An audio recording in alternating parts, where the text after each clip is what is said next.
Welcome to today's deep dive. We are getting into something highly provocative today. Yeah, we really are. It's an intense one. Right. So we're pulling from episode number 022 of the Ultimate Human podcast. And our mission today is to impartially unpack this material because, well, the claims it makes about the foods sitting in your pantry right now are just incredibly intense. Absolutely. Hmm. The speaker opens up with this really bold, uncompromising premise. Basically, they argue there are 3 specific things you should permanently eliminate from your diet. And those are tap water because of fluoride concerns. Right? Yep, tap water is the first one. Then second is seed oils. And third, genetically modified organisms, or GMOs. Now, tap water gets a brief mention at the top, but really the primary target of this entire transcript is the modern agricultural system. It's a full-on challenge to the foundation of how our food is grown and processed. Right, and how it's marketed to you. Okay, so let's unpack this. Reading through this source material, it felt like reading a detective story. Oh, totally. Like you're tracking a suspect. Exactly. You're tracking this suspect through the global food supply, trying to pinpoint the exact moment where the whole methodology of growing food just fundamentally shifted. It's a huge paradigm shift they're describing. Yeah. But we should be clear right up front. Yes, very clear. These claims are highly controversial. We are not here to take a side or dictate your dietary choices. Right. Our goal is just to objectively lay out the exact arguments they make, the research timeline, the specific data the podcast presents, so you can evaluate the architecture of the argument yourself. So getting into that architecture, it really rests on intent. Like, before we even touch the health impacts, we have to look at the premise of why our food was altered in the first place. Because the narrative most of us grew up with is pretty standard, right? We assume scientists modify crops to enhance yield or, to pack more nutritional value into a single plant to feed a growing population. That's what I always thought. Bigger tomatoes, more corn per acre. Right. But the podcast flatly rejects that narrative.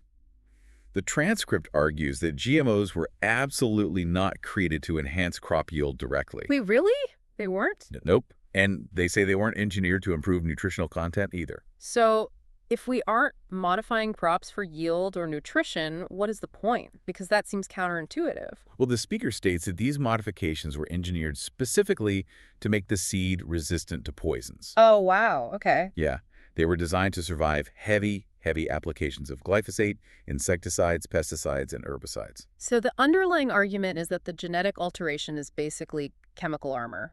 Exactly. It's armor that allows farmers to blanket an entire field in highly toxic chemicals to eradicate weeds and pests, but without killing the cash crop itself. And the transcript points out the principal crops modified for this specific resistance, right? It's soybean, corn, cotton, and canola. Yes.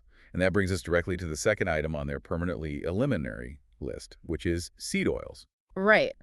The transcript zeroes in on canola oil, which the speaker also refers to as rapeseed, and they make this striking claim about it. It's a very intense claim. They position canola oil as one of the most toxic polyunsaturated fatty acids out there. They say it severely negatively impacts cholesterol, right? Yes, and that it actively drives atherosclerosis. And the logic they present is that this toxicity is exponentially magnified because the plant is genetically modified. Long before it ever even enters a processing facility to become an oil. Exactly. The genetic modification itself is what they say ruins it. Okay, I have to push back on the mechanical logic here, though. Sure, go for it. Wait, if the original goal was just to make a plant survive a pesticide spray, how do we leap to the idea that the plant's oil can suddenly no longer handle heat? It seems like a jump, doesn't it? Yeah, there seem like 2 entirely separate functions. You change a gene so a leaf doesn't wither under glyphosate, but how in the world does that ruin the oil? Well, what's fascinating here is how the mechanics of genetic engineering are viewed within this material. It's framed as this systemic cascading effect. Rather than just a clean, isolated tweak. Right. The premise is that when you alter the foundational DNA structure of an organism for herbicide resistance, you fundamentally change the physical properties of the food. In ways nature never intended, I'm guessing. Precisely. They argue you are inadvertently changing the actual lipid composition, the fat structure inside the plant. Oh, I see. So the plant survives the poison, but the internal architecture of the seed is basically permanently compromised. According to the transcript, yes. The oil composition is altered so drastically that the resulting extracted oil can't be safely heated above standard room temperatures anymore. Wow, so the molecular structure just becomes unstable. Yes, The argument is that the moment this compromised oil hits a frying pan or, goes through high-heat industrial processing, it oxidizes and then it becomes deeply toxic to the human body. Okay, so if the physical structure of the food is inherently compromised, the next logical question is how the human body reacts to processing that compromise. And the podcast doesn't just theorize about this. The speaker traces a very specific chronological research timeline to back up these claims. Moving from small animal studies all the way up to clinical trials. Right. And the first major waypoint they highlight in this timeline is from 2009. This was a study published in the Food Science and Nutrition Journal, right? The one available via the National Library of Medicine. That's the one.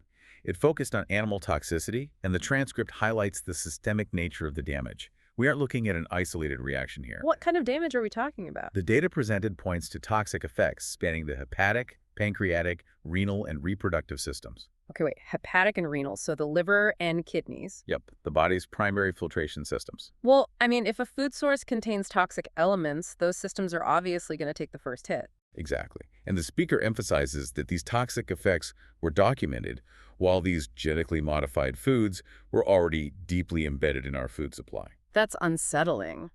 But the timeline accelerates rapidly from there, doesn't it? It moves to a larger clinical study published in 2013. Yes, in the Journal of Food Science and Technology. And this 2013 study is positioned as the moment scientists really began sounding a massive public health safety alarm. Because the claims here scale up significantly. They really do. The transcript argues that the consumption of genetically engineered foods could be a massive contributor to diseases becoming entirely immune to antibiotics. Meaning it's effectively creating resistant, untreatable infections. Right.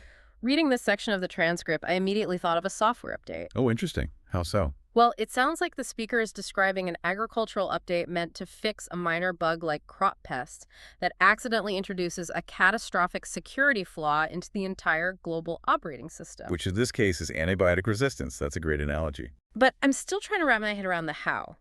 How exactly does eating a modified piece of corn make an entirely unrelated bacteria immune to medicine? So the mechanism the speaker points to revolves around an unnatural immune response. Okay. The logic presented is that the human body simply does not recognize these altered DNA structures in modified proteins.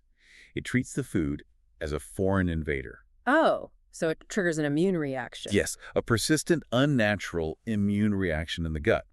And when your immune system is perpetually engaged in this low-grade war with your own diet, it alters your microbiome. It creates an environment of systemic vulnerability. Precisely. The argument is that this constant physiological stress creates an environment where opportunistic bacteria can just thrive. And mutate without the body's natural defenses keeping them in check. Right, leading to infections that no longer respond to standard antibiotics. So we've gone from systemic organ toxicity in 2009 to global antibiotic resistance in 2013. That's a huge escalation. And it doesn't stop there. The transcript scales this argument down even further, moving from the microbiome directly into the microscopic powerhouse of our own cells. The mitochondria. Exactly. The speaker cites data involving mice-fed GMO potatoes containing what they explicitly label as toxic genes. And what happened to the mice? According to the podcast, the result was a massive deterioration in the mice's mitochondria, a finding that was later repeated in larger rat models, too. And the framing here is crucial, isn't it? They don't just present this as general cellular damage. No, they place it firmly in the context of human aging. Right. They state that mitochondrial aging is the absolute antithesis of longevity. The underlying argument is that by damaging the mitochondria, these genetically modified foods are essentially stepping on the gas pedal of the cellular aging process. It's framed as a foundational deterioration of the body's energy centers, which is just wild to think about. It is. And that leads us directly into what the speaker considers the definitive proof. The moment the shoe finally drops. Yes. The massive meta-analysis. This was published in January 2022 in the Environmental Sciences Journal. Right. And a meta-analysis of this scale is designed to look past the noise of individual trials and identify undeniable long-term patterns. So how big was this study? Massive. It evaluated 7 electronic databases, pulling data from July 1983, which the transcript notes as the dawn of modified foods, all the way up to 2020. So we are talking about nearly 40 years of data. Yep. encompassing 204 in vivo animal and human studies. And across that massive data set, the podcast claims the incidence of adverse effects from GMO consumption was close to 60%. 60%. And the serious adverse events listed in this 2022 data are severe. We're talking increased mortality, tumors, and cancer, significantly lower fertility. Also decreased learning and reaction capabilities, and organ abnormalities. Okay, here's where it gets really interesting, but also where I find myself needing to hit the pause button. Because 60% incidence of adverse effects is a staggering number. I mean, is the argument here that simply eating a single GMO potato is a direct, immediate cause for a tumor? That's a very fair question. Or are they presenting a broader, messier correlation across 40 years of varied data? This raises an important point about how we interpret the speaker's presentation of the data. Because to remain strictly impartial to the text, we have to look at how this 2022 analysis is actually positioned. Right. How do they frame it? The transcript views this data as the culmination of decades of unnatural practices. They aren't necessarily claiming a 1-to-1 ratio where a bite of corn yields an immediate tumor. Okay, so it's not acute toxicity like poison. No, rather, the 60% figure is presented as evidence of a cumulative, cascading failure within the human body over time. The systemic toll finally showing its face in the data. Exactly. And the transcript places the blame for this cumulative damage squarely on the physical methods used to create these crops in the first place. The methods themselves, they specifically call out techniques like electrophoresis and the use of high amounts of radiation, right? Yes. And the mechanics of those methods are central to the podcast's warning. We aren't talking about traditional crossbreeding here, where a farmer just grafts 2 apple trees together. Right, electrophoresis is way more intense. It involves using electrical fields to forcefully separate and drive foreign genetic material into a cell. And radiation literally blasts the genome to induce mutations. It sounds incredibly harsh. The podcast frames these mechanisms as inherently violent and incredibly unnatural, events that could never ever occur organically in nature. And because these modification methods are so extreme, the speaker posits a highly provocative theory. Yes, they argue that consuming foods subjected to this level of genetic trauma might actually possess the capability to alter human DNA upon consumption. Okay, so what does this all mean for us? I mean, for you listening. Because after laying out this frankly terrifying landscape of organ damage, compromised mitochondria, and altered human DNA, well, we still have to eat. Right. We still have to navigate the reality of the modern grocery store. Exactly. So what is the actionable takeaway from all of this data? What does the source say we should do? The transcript pivots heavily toward defensive grocery shopping. And the primary advice revolves around strip label reading. Which makes sense. And interestingly, the speaker notes a silver lining here. They point out that non-GMO foods are often identically priced to their GMO counterparts. Well, that's good. Making avoidance a financially accessible strategy for a lot of consumers. Exactly. The speaker also highlights certified organic as a hard regulatory boundary. Because the U.S. FDA does not allow certified organic foods to be genetically modified under any circumstances, right? That's right. So the podcast presents going fully organic as a guaranteed method to negate these specific risks entirely. They also provide a brilliant, highly practical tool for navigating the produce section, the PLU codes. Yes, the PLU codes. Those small stickers on your fruits and vegetables actually function as a direct tracking mechanism. I always just thought they were for the cashier to ring them up. They are, but they tell you a lot too. The transcript outlines a simple rule. A PLU code, starting with a 9, indicates the produce is organically grown. Okay, 9 is organic. And what about GMOs? A PLU starting with an 8 indicates a genetically modified product. It's basically a secret decoder ring for your apples and bananas. 9 is fine, 8 is, well, genetically modified. Exactly. But the transcript issues a massive, urgent warning about a regulatory loophole regarding the actual text printed on packaged foods. The sneaky loophole. Yeah. The U.S. FDA requires GMO ingredients to be labeled, but the speaker claims food manufacturers are actively exploiting consumer psychology by changing the vocabulary. Because the acronym GMO carries significant negative associations now. There's a lot of consumer baggage there. Right, so the industry is transitioning away from it. The transcript warns that manufacturers are now utilizing the term bioengineered. Or printing the phrase contains bioengineered ingredients on the label in place of GMO. Yes. And the explicit advice in the transcript is unequivocal on this. If you see the word bioengineered on a package, turn around and walk away. But think about the psychology of that marketing shift. It's pretty clever, honestly. It really is. The word bioengineered sounds incredible. It sounds like a premium advanced nutritional supplement designed in a sleek laboratory to, optimize your physical It performance. does sound very futuristic, It completely strips away the controversy of genetically modified and replaces it with something that sounds like a sci-fi upgrade. which is exactly why they are using it. Yeah.